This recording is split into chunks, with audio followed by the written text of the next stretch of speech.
सकळ सैन्य सरसावले मानवया सिद्ध झाले गदा परिगत तिकट भाले परशुरामले समकाळे कथेचं अनुसंधान हनुमंतरायाच्या अंगावरती बंदर धावले आता झोपेतून उठलेले होते त्याच्यामुळे शस्त्रास्त्र जवळ नव्हती मुखून कुणाला हातामध्ये जी दिसती परीख पट्टीश भाले जी काय काय काय सापडून ती हातामध्ये घेऊन मारण्याचा प्रयत्न करू लागले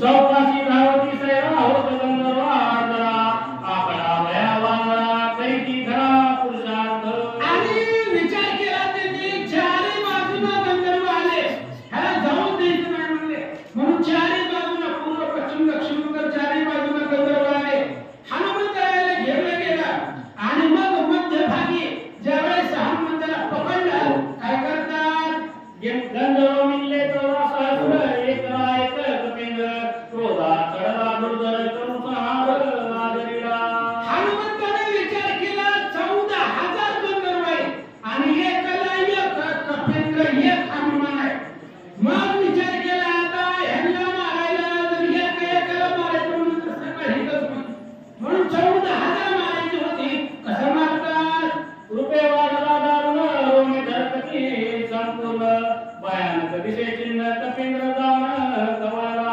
आणि हनुमंताने भीमरूप धारण केलं वाढता वाढता वाढे पेदिले शून्य मंडळ अशा प्रकारचं रूप धारण केलं आणि सगळे 14,000 गंधर्व हनुमंतानं पाहिलं काय करतात एक मुष्टी घातली मारले एक दातांकडे रेगडले उरले ते गुच्ची बांधले बघा आपटले खडकेशी आणि मग भव्य दिव्य स्वरूप हनुमंतानं धारण केलं काही दातानं मारले काही नख्यानं मारले काही पायानं मारले काही बुकीच्या प्रहारानं मारले तरी 14,000 होती महाराज करून नव्हती मारायला जी काही बाकीची राहिलेली होती ती सगळी शेपटीमध्ये गुंडाळली आणि एक मोठा पर्वत दगड बघितला त्या दगडावरती आपटली आणि एकदाच 14,000 मारले एकटी वेळ सत्वरे मारले 14 सहस्र केला रामनाम हुकुमकार विजयी कपिंद्र स्वयंधारा हनुमंतरायाने 14,000 गंधर्व काही मारली दातानं पायानं हातानं बुकीनं काही मारली राहिली सगळी शक्तीमध्ये गुंडाळली खडकावरती आपटलेली एकदाच 14,000चा बुकना केला आणि मग त्यावेळेस हनुमंताने रामनामाची गर्जना केली प्रभू श्रीरामचंद्र भगवान की जय आणि विजयी कपिंद्र स्वयं झाला रामनामाच्या गजरामध्ये रामनामाच्या बळावरती हनुमंताला विजय मिळाला ज्याचे अंकी नामस्मरण विघ्न त्याचे वंदी चरण काही काळ स्वयं आपण नित्य नमन त्याची करी अहो त्याच्या मुखामध्ये रामनामस्मरण आहे विघ्न त्याचे वंदी चरण विघ्न यम काळ त्याच्या पाया पडतात करिता रामनामाचे पोवाडे यमही त्याच्या पाया पडे रामनामामध्ये सामर्थ्य आहे आणि रामनामाचं स्मरण केल्यानंतर विघ्न संकट यम काळ जवळ येत नाहीये रामनामानं विजय हनुमंताला मिळाला ऐसा नाम धारक वीर विजयी धारा कपिंद्र नामे गतोनी सत्वर औषधी बहार पाहत आणि अशा प्रकारचा नाम धारक वीर आहे आदत दातू का महावीर मुखी रामनाम निरंतर सदुदित रामनाम स्मरण हृदयामध्ये असल्यामुळं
आणि धारायला गेले की गुप्त होत आहे. पालापाचोळा हाताला येत नाही, काय करावं? औषधी दर्शन नाही, औषधी दिसत नाही. हनुमंताला दुःख वाटलं. औषधी म्हणून धरलाय तो धावला कैसे काय तो सांगतो आणखी पाय कवते तेही होय तैसेची. आणि हनुमंत औषधी म्हणून ते असणाऱ्या वनस्पतीला धरण्यासाठी जात होते, पण औषधी गुप्त म्हणून पालापाचोळा हातामध्ये येत होता. त्यामुळे हनुमंताला दुःख वाटलं. काय करावं? औषधीच भेटणार दिसणार असा विचार हनुमान करतात. ऐसा झाला की दक्षिण नव्हेचे औषधीचे दर्शन चिंता दुराती उद्विग्न काय आपण बोलत. आणि मग हनुमान विचार करू लागले, काय करावं? दुःख वाटलं. एवढ्या लांबून आलोय, 3 लाख 10 शते 10 योजने अधिक तेथे एका जाता तुझी गुणिते पंत निश्चिते क्रमाबाई डॉक्टरांनी सांगितलेलं अंतर आहे. आणि एवढं अंतर कापून आलोय, आता जर औषधी दिसल्याच नाही तर काय करावं? विचार हनुमान करतात.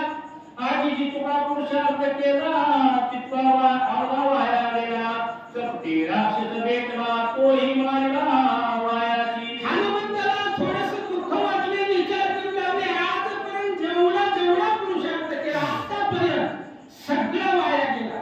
ती भक्ती कारणे मी महाराजाच्या वेशामध्ये फसवायला आले होतं, त्याला मी उगाच मारला. फायदाच नाही ना, उपयोगच नाही. आतापर्यंत केलेला पुरुषार्थ पराक्रम आज सगळा व्यर्थ गेला. हनुमान बोलतात, दुष्ट नंदने केली ते गीत वाया गेली औषधी पुरी दिली शक्ती झाली तेही प्रथा. हनुमान विचार करतात, मला दुष्कर कामं केली काय? सुखसुखी कामं होती का हनुमंताची? ब्रह्मादी कामं करावीती, आईशी करणी केली मारुती. अहो ब्रह्मदेवाला जरी सांगितलं तरी जमणार नव्हती, अशी कामं हनुमंताने केली. आणि आज ती सगळी वाया गेली का? औषधी दर्शन मद नव्हे, औषधी दिसत नाही का? त्यामुळे केलेलं आजपर्यंत सगळं वाया, म्हणजे जी काय दुर्धर अशा प्रकारची कर्म होती सगळी वाया गेली. विचार करतात, सुग्रीवा काय मुक्ता कहू श्रीरामचरण कैसे पाहू अंगदा काय उत्तर देऊ श्री रघुरावर शोभेल. आणि हनुमान विचार करतायत, आता जर मी इथून माघारी गेलो तर सुग्रीव राजा आहे, त्याला काय तोंड दाखवू? अंगद युवराज आहे, त्याला काय उत्तर देऊ? प्रत्येक वानराला विचारेल हनुमंता, औषधी कुठे आहे? प्रत्येक वानराला काय उत्तर देऊ? कसं तोंड दाखवू? हनुमान विचार करतात. मी निघा विमान केला पाही औषधी आणि न अव्याही श्रीराम साहे काही अहंता सर्वही घातक. हनुमंताला आठवलं पाठीमागं आपलं काही चुकलंय का? कुणाला बोलताना आपण काय बोलतोय हे आठवलं. मग दुसऱ्या अध्यायामध्ये काय म्हणले होते हनुमान? मदसारिका दूत सता स्वामी सयवरी कोण चिंता दिव्य औषधी समर्था क्षणार्धता आलीन. ही जी काही शब्द आहेत ते हनुमंताला आठवले. आणि श्रीराम न सहाय हे खाली, ही जी काही अभिमानाचं बोलणं आहे ते रामचंद्राला सहन झालं नाही, म्हणून औषधी दिसल्या नाही. अहंता कर्मसिद्धी रवचे अहंता सुखन घडे सर्वीचे अहंता स्वार पावे वेदांचे अहंता साच घातक. हनुमंत विचार करू लागले, अहंता सत्य घातक आहे. अहंताने कुठल्याही कर्म सिद्धीला जात नाही. अहंताने केलेले सगळं जे काही काम आहे ती वाया जातं. कुठलेही काम करा, जर त्याचा अभिमान धरला तर ती फोडकट जातं, वाया जातं. म्हणून अहंता त्रिशुद्धी घातक आहे, शरीरासाठी निंदनीय आहे असा विचार हनुमान करतात. अहंता नसावे स्वामिंद्राय अहंतेने साधन होय अहंता यशला आहे निंद्य होय होत अहंता. अहंतेमुळे जगामध्ये निंदनीय होते. अहंतेमुळे स्वामीचं कार्य साधत नाही. अहंतेमुळे कुठलेही काम सिद्धीला जात नाही. अशा प्रकारची घातक अहंता आहे.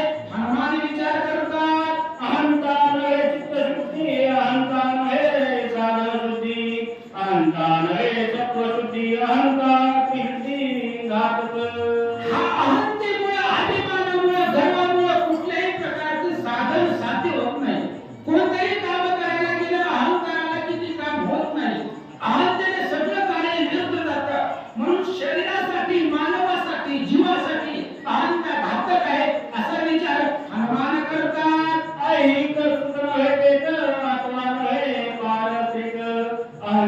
भोगिजेन अहंतात जगाधारी. आणि हनुमान विचार करतात अहंतेमुळे अहंकारामुळे इथलं सुख भेटत नाही, पारत्रिक सुख अहंकारामुळे मिळत नाही.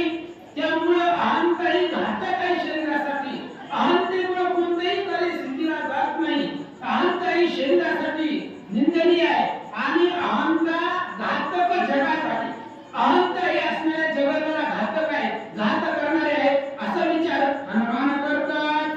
ते अहंता भी आपण श्रीरामसम्मुख केली जाण. ते नागो संपूर्ण औषधी रचन नव्हे मज. हनुमंताने विचार केला ती अहंता मी आपण श्रीरामा सन्मुख केली जाणार. कोणी दुसऱ्या तिसऱ्या पुढे बोलू नाही, रामाच्या पुढे अभिमानानं बोललो आणि तेवढ्याच कारणामुळे मला औषधी दिसत नाही. तर विचार हनुमान करतात. मनती हनुमान पामर ते नेले औषधी संभार. किती आणि नेतकवार पाले खाय मरकट. आणि हनुमान स्वतःच्या मनाला विचार करताय आम्ही जर असंच कुठल्या तरी झाडाचा पाला घेऊन गेल्याबरोबर एक वानर मला नाव ठेवी. जी वानर वर करून मला बोलत नाही ती सुद्धा बोलायला हात पुढे करायचं नाही.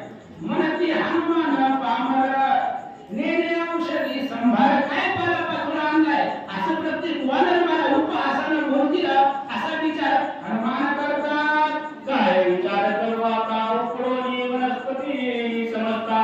भावा बांधून या देता उपहास का होईल. हनुमान विचार करतात काय करू, काय विचार करू, काय डोकं चालू, काय बुद्धी करू, काय आठवत नाहीये.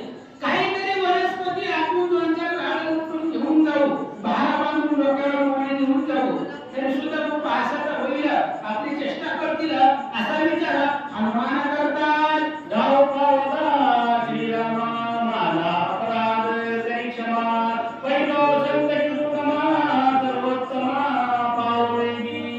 आणि मग त्यावेळेस बोलायला सुरुवात केली. धाव पावला श्रीरामा. अहो त्या रामाला काही डीजे लावून बोलवायची गरज नाही. अंतःकरणापासून एक हाक मारली काही बसवंताला कळतं. म्हणून शेवटचा पर्याय राम. रामाशिवाय आपल्यापासून पर्याय नाही. म्हणून धाव पावला श्रीरामा. आतापर्यंत मी केलेला अपराध जी काही अहंकार आहे, अहंकार रूपी केलेला अपराध क्षमा करा, माझ्यावरची कृपा करा, मदतीला धावा. हनुमान बोलतात मी तुझे निज बाळ ज्ञान मुराची उत्संग. क्षमा करू सकत कृपावश करी मग. आणि हनुमानजी बोलतात रामाने तुझं लिखू आहे. श्रीरामाने तुझे आती दिना, माझे माथा बैसले विघ्ना. तू कृपाळू रघुनंदना, नित्य निर्विघ्न मद करी. अहो मी तुमचं लिखू आहे आणि माझ्या डोक्यावरती विघ्न आहे, औषधी उलटवत नाही. म्हणून बुद्धीला आता तू होई. मला बुद्धी आठव, बुद्धीला चित्ताला चालना दे आणि काहीतरी डोक्यामध्ये प्रकाश पाड. हनुमान बोलतात ऐशी उत्कट चिंता चैतामया पकिनाथा. श्रीरामा ढवळा चित्ता बुद्धिदाता निभक्ता. आणि अशा प्रकारची चिंता हनुमंताला लागलेली होती. पण चित्तामध्ये राम होता आणि त्या असणाऱ्या रामचंद्राचं स्मरण केल्यामुळे हनुमंताला बुद्धी आठवली. कारण बुद्धीला आता मी भक्ता, भक्ताला बुद्धी देणारा हा रामचंद्र आहे. रामाला कळलं हनुमान संकटात आहे. लगेच असणाऱ्या बुद्धीमध्ये प्रकाश पडला आणि काय आठवला. जो काया वाचा म्हणायची शरण घे श्रीरामाची. क्षणार्धे तोडे विद्यासी राम भक्तासी कृपाळू. राम कृपेचा कोवा, राम जीवाचा जीवा, राम प्रणत बाळ सकळा अशा प्रकारचा राम आहे. आणि मग हनुमान संकटामध्ये पडलेले आहेत. रामाने ओळखलं आणि असणाऱ्या बुद्धीमध्ये प्रकाश पडला. काय आठवलं. हा बुद्धीची बुद्धी आपण अंतरात्मा बोलणं. तेने होऊनी प्रसन्न कपिनंदन प्रबोधिला. बुद्धीची बुद्धी आपण असणारा भगवान परमात्मा आहे महाराज. बुद्धीची देवता रामचंद्र आहे. सगळ्याला बुद्धी देणारा तो राम आहे. आणि मग बुद्धीची देवता भगवंत रामचंद्र असल्यामुळं हनुमंताला एक बुद्धी आठवली. काय गजेंद्र आहे जगी असता संकटित मंडळी भगवंता. काकुली दिवली तत्वता धावली तत्वता उद्धरिला. बाकी बाबा आपण ऐकलंय 22वा अध्याय गजेंद्र उद्धारणाचा. गजेंद्र संकटामध्ये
असणाऱ्या खाण्याला मार बसला असं सांगतात. धनानी पाताळ हरभरले लोकपाळ वनदेव खळबळ केला कल्लोळ सकळी पाताळ धनांनी महाराज विकर सुकर महाकाय सगळे पाताळ अशा प्रकारचे सप्त पाताळ धनांनी गेले. सगळे असणारे जे काही होण्याचे घाबरले गेले. सुर असुर घाबरले गेले. अशी स्थिती निर्माण झाली. बेले पाणी वनचे ती लिंगणी गिरगणले ससे म्हैस तरफतले चौकर आणि त्या पर्वतावरचे जे काही असणारे पक्षी होते, वनाचे होते, त्या पर्वतावरून उडून दुसरे असणारे गिरी जंगलामध्ये जाऊन लपून बसले. पण तिथं असणारे म्हैसे ससे तरफतले हत्ती असणारे जी काही पर्वताची वनाचे होती प्राणी होते, ती प्राणी घाबरले.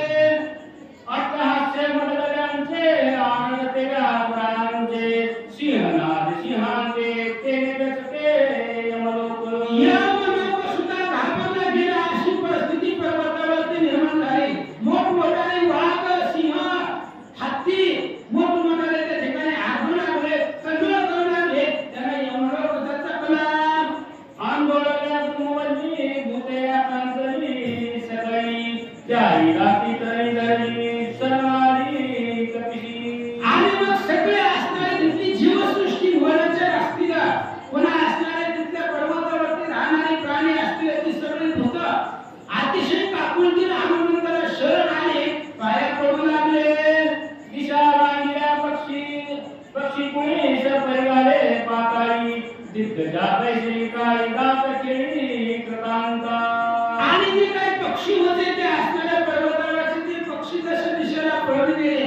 सर्प होते ती पाताळामध्ये निघून गेले. दिग्गज आहेत ते असणारे अष्टमहादिग्गज त्यांच्या कांठाळ्यात बसले. एवढा नाद निर्माण झाला.